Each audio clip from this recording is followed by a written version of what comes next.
Hey everybody, this is going to be a super short and sweet video just recapping the steps of aerobic respiration. So we have all three steps across the top, including the linking step. Remember, that is called pyruvate oxidation.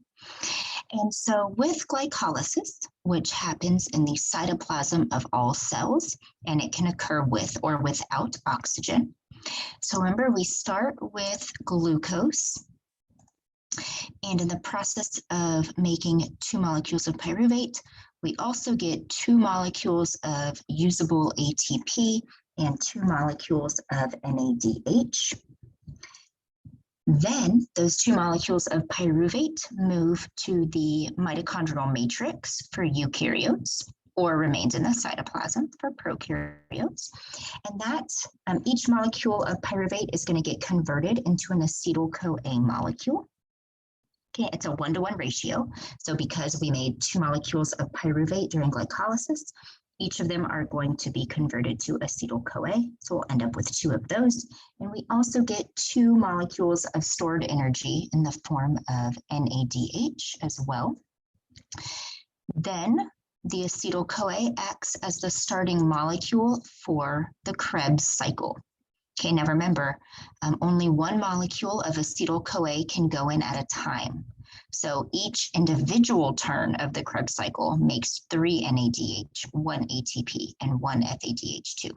But because we have 2 molecules of acetyl-CoA, we do 2 turns of the Krebs cycle for a total of 6 NADH, which is stored energy, 2 molecules of ATP, the usable energy, and 2 molecules of FADH2. Now the Krebs cycle is still in the mitochondrial matrix, right? It makes sense for the linking step and Krebs cycle to happen in the same place, since the whole point of the linking step was to make that starting molecule for the Krebs cycle. And again, for prokaryotes, still in the cytoplasm. Okay, so the last step is oxidative phosphorylation, which actually has 2 parts, the electron transport chain and chemiosmosis. So the purple molecules here are the electron transport chain. And I just want to point out, this looks a little different than what I drew in the last video because different organisms have slightly different looking electron transport chains. So what you just drew is fine. Okay, this was just a different way of showing it, but it's the same overall gist. Okay, and so then with chemiosmosis, that's where ATP synthase is making ATP. So as the cell makes the ATP in glycolysis and Krebs cycle, that can be used right away. What we need to be dealing with in this third and final step are the different forms of stored energy. So we made NADH in glycolysis, the linking step, and the Krebs cycle. So those are going to go to that first protein in the electron transport chain. So notice this is a transmembrane protein. It also serves as a proton pump, which is going to be important in a little bit. And so the electrons are going to get passed down until they pass down the chain until oxygen serves as the final electron acceptor. When it accepts those electrons, it becomes water. Now we also have FADH2. I'm sorry I didn't square it off under the Krebs cycle, but that's another form of stored energy. It drops its electrons off at complex 2, and then the electrons again get hot potatoed until oxygen serves as the final electron acceptor. Now the 3 transmembrane proteins in the electron transport chain are also proton pumps.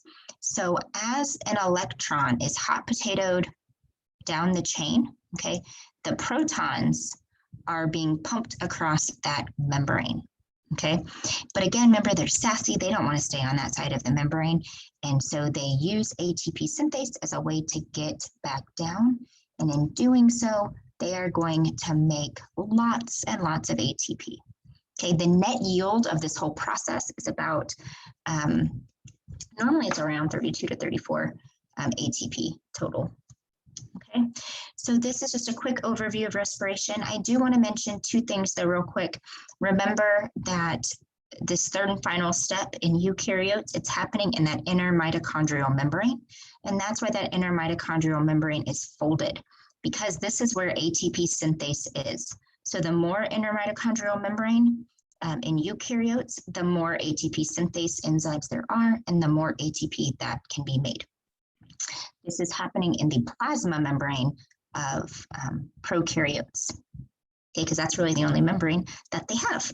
And then the last thing that I do want to mention is that other molecules aside from glucose can be used for respiration. Okay, we aren't Mary Poppins. We don't sit around just eating spoonfuls of sugar, right?